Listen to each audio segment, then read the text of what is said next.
Hujan turun sejak pagi, membasahi jalanan sempit di depan rumah tua yang baru saja dibeli keluarga Arga. Rumah itu berdiri kokoh, meski cat temboknya mulai mengelupas dan kusen jendelanya lapuk dimakan waktu. Arga menatap bangunan itu sambil menghela napas. "Bagus kok, tinggal direnovasi sedikit," ujarnya pada istrinya Nisa.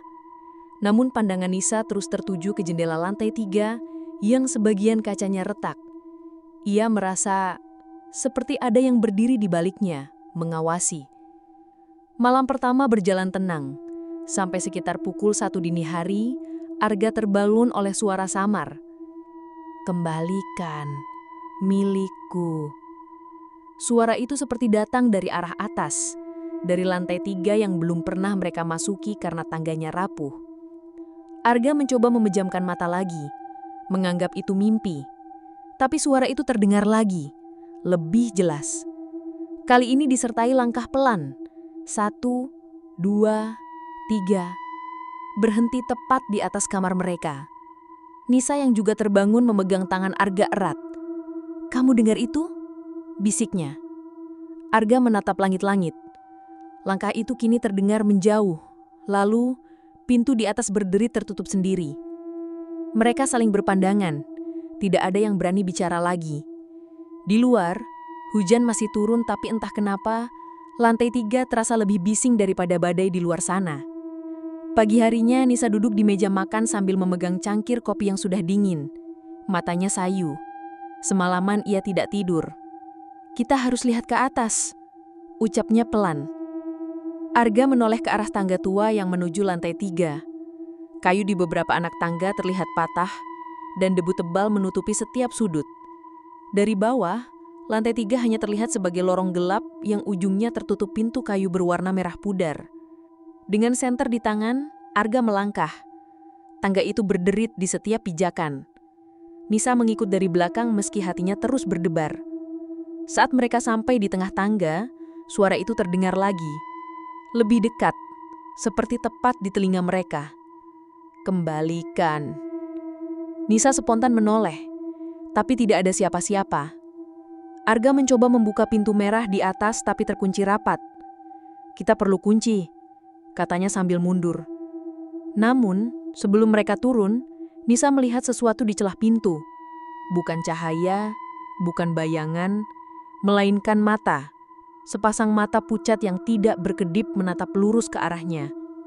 Nisa menjerit, dan saat Arga menoleh, celah pintu itu sudah gelap kembali.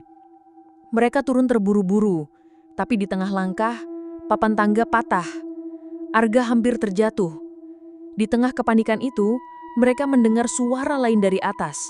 Bukan bisikan, tapi ketukan pelan di pintu merah. 1, 2, 3. Dan saat mereka berhasil mencapai lantai 2, ketukan itu berubah menjadi gedoran keras. Sejak kejadian itu, Arga dan Nisa bersepakat untuk tidak lagi mendekati lantai 3. Namun bisikan itu tidak berhenti. Setiap pukul 1 dini hari, suara yang sama selalu terdengar. "Kembalikan, milikku." Kadang disertai suara gesekan seperti sesuatu diseret di lantai. Suatu sore, saat Nisa sedang membersihkan meja rias lama di kamar, ia menemukan sebuah laci yang macet. Dengan sedikit paksa, laci itu terbuka, dan di dalamnya ada sebuah kunci besi tua dengan ukiran angka 3 di gagangnya. Tiba-tiba udara di kamar terasa dingin. Dari cermin meja rias, Nisa melihat pantulan seseorang berdiri di sudut ruangan. Sosok itu mengenakan gaun lusuh berwarna putih kekuningan, rambutnya panjang menutupi wajah. Namun ketika Nisa menoleh, sudut itu kosong. Malamnya, Nisa menunjukkan kunci itu pada Arga. "Mungkin ini kunci pintu merah di atas," katanya dengan nada ragu. Arga menatapnya lama, lalu mengangguk. "Kalau kita buka, mungkin semuanya akan selesai." Mereka memutuskan untuk mencobanya malam itu juga, tepat pukul 12.45. Saat berdiri di depan pintu merah, tangan Nisa gemetar memegang kunci.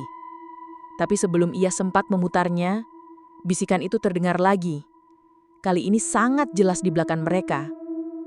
"Jangan buka, kalau kau sayang nyawamu." Arga menoleh cepat. Senter diarahkan ke tangga, tapi hanya ada kegelapan. Saat ia kembali menatap pintu, sesuatu berubah. Pintu itu kini sedikit terbuka, padahal kuncinya belum diputar. Dari dalam, tercium bau busuk yang menusuk hidung, dan suara langkah pelan, semakin mendekat. Pintu merah itu terbuka lebar, seolah mengundang. Udara dingin menusuk keluar, bercampur bau anyir yang membuat Nisa hampir muntah. Arga menyalakan senter, tapi cahaya hanya mampu menembus beberapa meter sebelum ditelan kegelapan. Mereka melangkah masuk. Lantai kayu berderit pelan, dan dindingnya dipenuhi noda hitam seperti bekas terbakar. Di ujung ruangan, ada sebuah lemari tua dengan pintu sedikit terbuka. Sepertinya ada sesuatu di dalam, bisik Arga. Namun sebelum ia sempat mendekat, pintu lemari itu bergetar keras dari dalam, seperti ada yang mencoba keluar. Tiba-tiba, di salah satu sudut ruangan, Nisa melihat sesuatu. Sebuah kotak kayu kecil berwarna gelap, tertutup rapat dengan gembok berkarat. Di atasnya ada foto hitam putih yang sudah pudar. Foto seorang perempuan muda dengan tatapan kosong. Arga meraih kotak itu, dan saat tangannya menyentuh kayu, seluruh ruangan seketika bergetar. Pintu merah menutup sendiri dengan benturan keras, memadamkan semua cahaya kecuali senter yang kini berkedip-kedip. Dari arah lemari, terdengar suara berbisik. Kali ini bukan permintaan, namun peringatan. Kau telah mengambilnya. Sekarang kau tidak bisa pergi. Suara langkah mendekat, pelan tapi pasti. Arga dan Nisa mundur ke arah pintu, tapi ketika mereka menoleh, pintu merah itu sudah hilang. Yang ada hanya dinding kayu gelap. Arga memeluk kotak kayu itu erat, napasnya memburu. Senter di tangan berkedip semakin ketat, membuat bayangan di dinding bergerak seperti hidup. Nisa berjongkok di sudut, matanya terpaku pada kegelapan yang perlahan membentuk sosok perempuan dengan gaun lusuh. Rambut panjang menutupi wajah, namun dari celah rambut itu, tampak senyum yang tidak wajar. Terlalu lebar, terlalu dingin. Itu milikku, bisiknya. Suaranya memantul di seluruh ruangan. Arga gemetar. Apa ini? Teriaknya sambil memegang kotak. Sosok itu bergerak lebih dekat. Kakinya tidak menyentuh lantai. Kembalikan, sebelum kau bernasib sama. Tanpa pikir panjang, Arga membuka gembok berkarat itu. Di dalamnya ada buku harian lusuh berwarna pudar, seikat rambut hitam kering, dan sebuah pita merah yang warnanya hampir pudar. Begitu kotak terbuka, udara di ruangan menjadi dingin membeku. Nisa mengambil buku harian itu dan mulai membaca dengan suara gemetar.